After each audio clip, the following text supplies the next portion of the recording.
is referring to the use of the body's insulin, all right, in the early days before we could really test for it. The way that and because diabetes refers to urine, people actually tasted the urine because the urine would be sweet, all right, and that would let a doctor know that they had the diabetes. Well, now we have many different ways to test for it.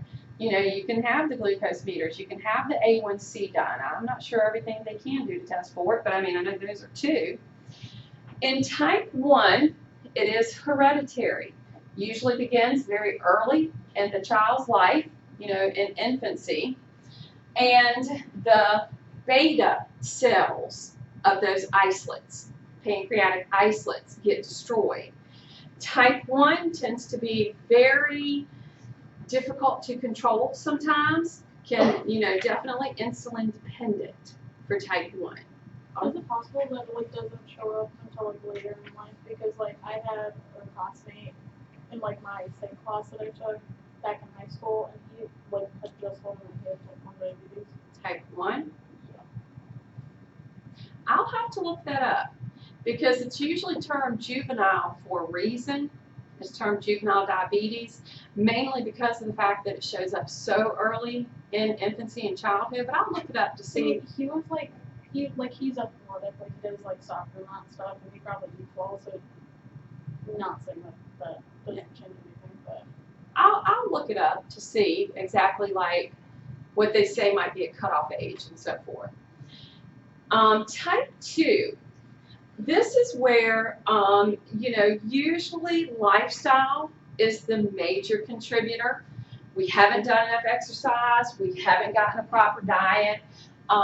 It begins to affect the function of those cells of the isolates of the pancreas. Sometimes people can actually be dependent on insulin. Like I have several friends who are type 2, but they are insulin dependent. They have to carry the needle around for the insulin shots. My mom, who's type 2, she just has to take the pills, you know. Other people I know, they might just have to be taking the pills.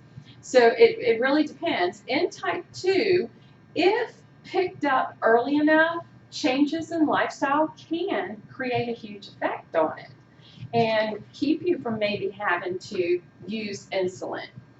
Now, there's another type of diabetes, and this one affects ADH, which is from the posterior pituitary. This one is the anti-diuretic hormone. If you remember, that one is to help us retain urine, okay, to keep fluids in the body. People who can suffer from something being wrong with ADH put out huge, and when I say huge, I mean huge, amounts of urine. I have a friend, her son suffers from diabetes insipidus, because once again, urine, insipidus meaning the amount, and every so often they have to test the amounts of urine he puts out per day, okay, to make sure medication is working and that sort of thing. But until he got diagnosed with it, he was putting out up to 20 liters a day of urine. Now think about that. The norm is about 2 liters per day, depending on your water intake. And that's how much he was putting out for urine. And they... Does he have to drink more water?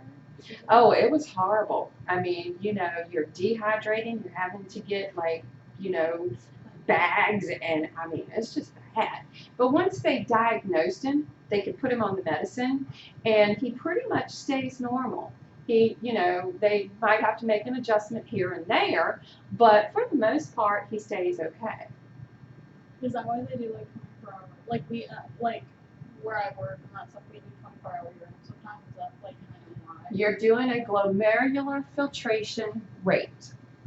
What that is doing is that is checking for the efficiency of the kidneys. Because patients who may be sick, patients who may have something that's affecting their kidneys, patients who might be on dialysis, patients who may have diabetes, checking that amount of urine throughout the 24-hour time frame, it gives them information to put into a mathematical equation and lets them know if they're putting out the proper amount per day, and that lets the doctor know how efficient are the kidneys working or not working. So it's really, it's diabetes, you're definitely going to come across that. Okay, definitely. But I think that pretty much ends chapter 17. So like I said, this will be the one that we have for the test next week. For today, you're going to work on lab 23. I don't think there's a lot to it other than